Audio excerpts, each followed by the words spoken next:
سلام علیکم خوانندگان عزیز. امروز ما همراه شما پاراگراف دوم سیاه‌زاگی کوادراتی را از کورس الگبر می‌آموزیم.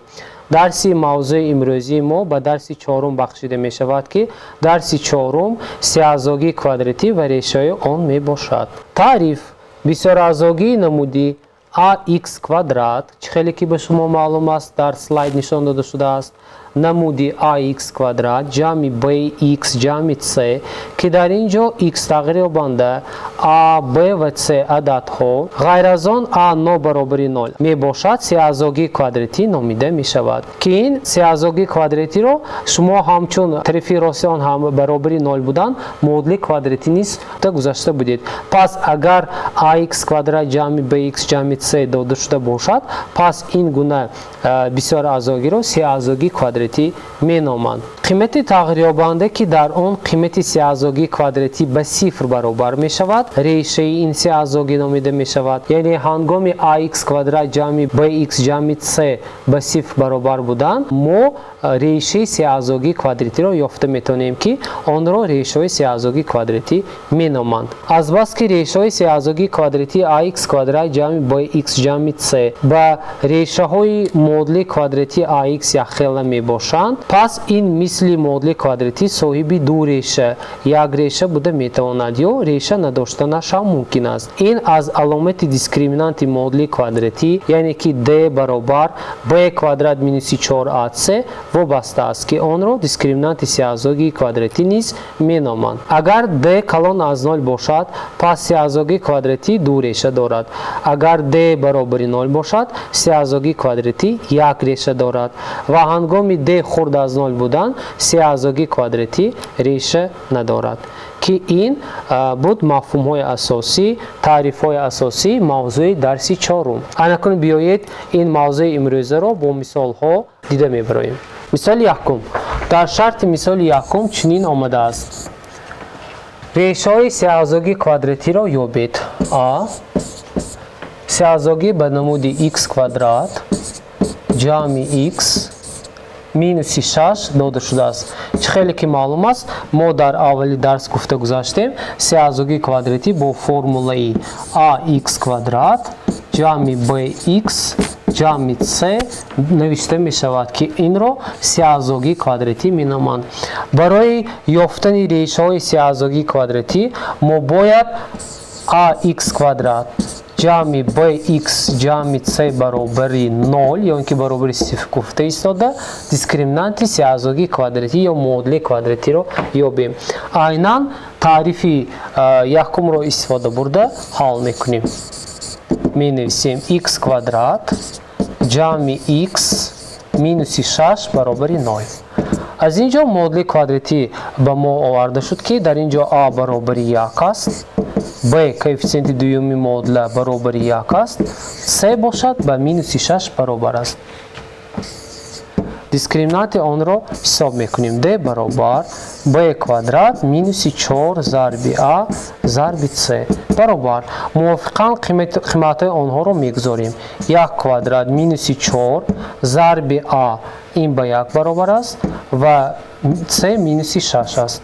این برابر است به 1 را به درجه 2 برداریم 1 حاصل می شود. مینوس را به مینوس ضرب کردن علامت پلوس 4 ضرب 6 به ما عدد 24 را می دهد.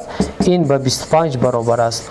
25 کلان از 0 از ریشه کوادراتی آن 5 حاصل می شود. اکنون x یکم و دوم آن را موافقاً حساب می کنیم که آن با فرمول مینوس b پلوس مینوس ریشه کوادراتی از d تقسیم 2a نوشته می شود. و در علایدگی می نویسیم x یکم برابر است به مینوس b یعنی که مینوس 1 مینوس ریشه کوادراتی از 25 به ما 5 حاصل می شود تقسیم 2. مینوس 1 مینوس 5 این به مینوس 6 برابر بوده. مینوس 6 را به 2 تقسیم کنیم مینوس 3 است. x دوم باشد x دو برابر مینوس 1 جمع 5 تقسیم 2 این برابر است به 4 تقسیم 2 به 2 برابر است. پس ریشه های سیاه‌زاگی کوادراتی موافقاً به مینوس 3 و 2 برابر شد. اکنون b را دیده میبریم. در شرط مثال b چنین آمده است: ریشه های سیاه‌زاگی کوادراتی یافته شود. 0 از 10 2 x کвадрат جمع 3x مینوس 20. خیلی که در اینجا میبینید سه‌زاگی کвадراتی از کوفیسیانت های کسری بتونی منفی و مثبت عبارت است. ما میتونیم کوفیسیانت های آن رو چنین قید کنیم. a در اینجا 0 از 2 b در اینجا به 3 و c به مینوس 20 برابر است. اناکنون برای ریشه های کвадراتی سه‌زاگی کвадراتی را یافتن یعنی 0 از 2 x کвадрат جمع 3x مینوس 20 برابر 0 میکنیم و ریشه های آن را میابیم. خیلی که در این مثال میبینید کوفیسیانت یکمی مودل کвадراتی به 0 از 2 برابر است. ما میتونیم این را به عددی مثبت یعنی که به عددی بتون تبدیل دهیم. برای این ما میتونیم هر اعضای مودل را به عددی 5 موافقاً ضرب کنیم. هنگامی به عددی 5 ضرب کردن مودل ما میتوانیم مودل را به نمودی دیگر نویسیم که آن چنین نمود را دارد. 0 از 2 را با 5 ضرب کرده حاصل میکنیم. 1 را نمی نویسیم x کвадрат جمع 5 را به 3 ضرب کنیم 15 x حاصل می شود مینوس 20 را با 5 ضرب کنیم عددی 100 حاصل می شود برابر 0. خیلی که معلوم گردید مودلی داده شده مودلی کвадراتی آورده شده نیز پیدا شد. ما میتونیم دیسکریمینانت آن را نیافته موافقاً با واسطه تئورم ویت یابیم. یعنی با واسطه تئورم ویت هنگامی جمع نمودن دو ریشه ها ما عدد مینوس 15 را حاصل میکنیم و هنگامی ضرب زدن دو ریشه هایی که با ما پیدا میشد به مینوس 100 را حاصل کنیم. از اینجا با واسطه انتخاب ما میتونیم x را پیدا کنیم. x1 به مینوس 20 x2 به عدد 5 برابر می شود که این جواب مثالی به حساب می رود. مثال دوم را دیده می براییم. در شرط مثال دوم چنین آمده است. آیا سه‌زاگی کвадراتی ریشه دارد و اگر داشته باشد چند تا؟ دوم شرط دوم مثال آ چنین است. 5x کвадрат مینوس 8x جمع 3. ما باید فهمیم که آیا این سه‌زاگی کвадراتی ریشه دارد و اگر ریشه داشته باشد چند تا. خیلی که در سلاید معلوم گردیده بود هنگامی دیسکریمینانت سه‌زاگی کвадراتی یا مودل کвадراتی کلان از 0 بودن مودل کвадراتی یا اینکه سه‌زاگی کвадراتی دو ریشه دارد و هنگامی دیسکریمینانت مودل برابر 0 بودن مودل یک ریشه دارد یا خود میگویند دو ریشه های یک خیل دارد یا در بعض موارد یک خیل ریشه دارد. دیسکریمینانت مودل هنگامی خورد از 0 بودن مودل ریشه ندارد میگویند ریشه ندارد. اناکنون این گفته ها رو به این نوبت گرفته مثال آ را دیده میبریم. برای حل آن مودل کвадراتی را حل میکنیم یعنی که دیسکریمینانت آن را میابیم. 5x کвадрат مینوس 8x جمع 3 برابر 0. در اینجا دیسکریمینانت مودل برابر می شود از بس که اعضای دوم مودل به عدد دو کرتی است یعنی که جفت است ما میتونیم d1 را استفاده بریم.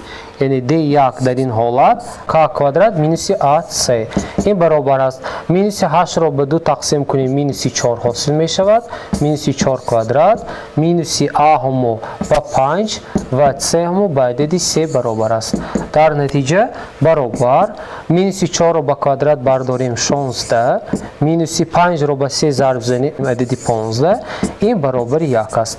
1 کلان از 0 بوده پس سه‌زاگی کвадراتی نمودی 5x کвадрат مینوس 8x جمع 3 دارای دو ریشه دارد.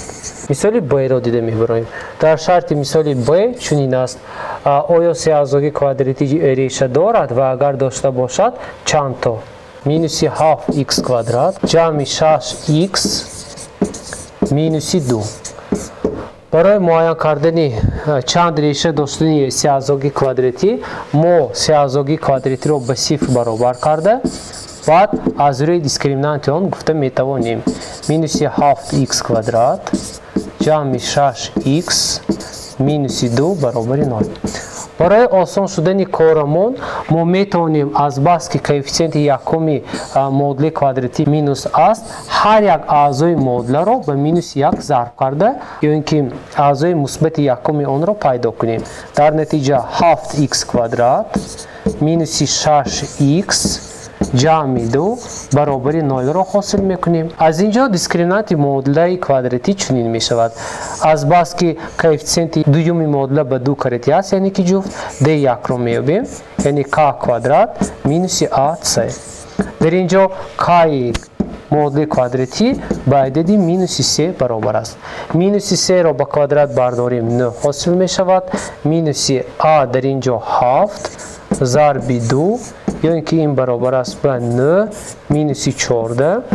از 9 14 رو ترک کنیم مینوس 5 حاصل می شود که در اینجا د خورده از 0 شد. پس سه‌اعضاگی کوادراتی نمودی مینوس 7x کوادرات جمع 6x مینوس 2 ریشه ندارد. در جواب می نویسیم ریشه ندارد. مثال سوم را دیده میبریم. در شرط مثال سوم چنین آمده است: از سه‌اعضاگی کوادراتی دو اعضاگی را جدا کنید. مثال سوم. در مثال سوم دو مثال داده شده است. یکم مثال به x کوادرات مینوس 6x مینوس 2 داده شده است. خیلی که در صنف هفتم الگبرا با ما معلوم است در صنف هشتم نیز این مثال موجود بود. هنگامی a کوادرات جمع 2ab جمع b کوادرات بودند ما سه اعضاگی را این را سه اعضاگی می نامند آن را به نمود دو اعضاگی به نمود فرمول a جمع b در درجه 2 می نویسیم و هنگامی a کوادرات مینوس 2ab جمع b کوادرات داده شده باشد پس آن را به نمود a مینوس b در درجه 2 نوشتن ممکن است.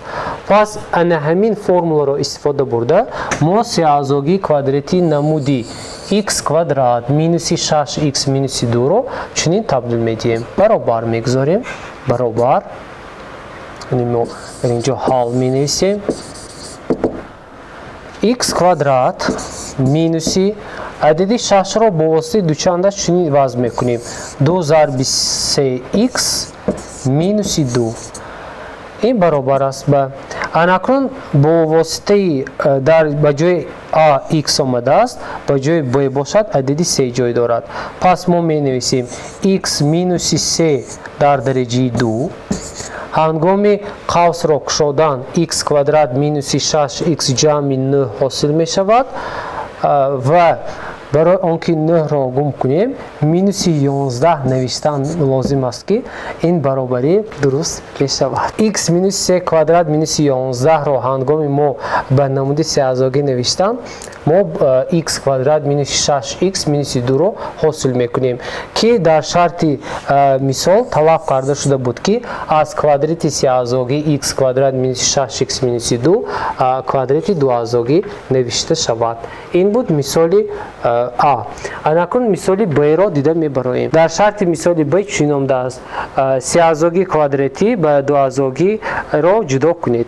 b 1 تقسیم 2x کوادرات جمع x مینوس 6 طلب کرده می شود که سه‌اعضاگی کوادراتی به واسطه دو اعضاگی آورده شود. 1 تقسیم 2x کوادرات جمع x مینوس 6 خیلی که در فرمول بالا جای داشته بود ما باید در افاده دوم 2 را پیدا کنیم. می نویسیم 1 تقسیم 2 را ما می توانیم از قوس همچون ضرب کننده عمومی براریم یا اینکه می تواند 1 تقسیم 2 ایستد می تواند باقی ماند x کوادرات جمع به جای x می نویسیم 2x تقسیم 2 مینوس 6 در این حالت برابر خیلی که در اینجا 1 تقسیم 2 موجود است 1 تقسیم 2 را ما از قوس همچون ضرب کننده می براریم و در نتیجه x کوادرات جمع 2x مینوس 12 باقی می ماند. برای چی 12 حاصل شد؟ هنگامی 12 را به عددی 2 تقسیم کردن ما عددی 6 مینوس 6 را حاصل کردیم یا اینکه می نویسیم 1 تقسیم 2 ضرب اناکون کوادراتی дуазоги x квадрат ҷамъи 2x минуси 12-ро чунин ҷудо мекунем.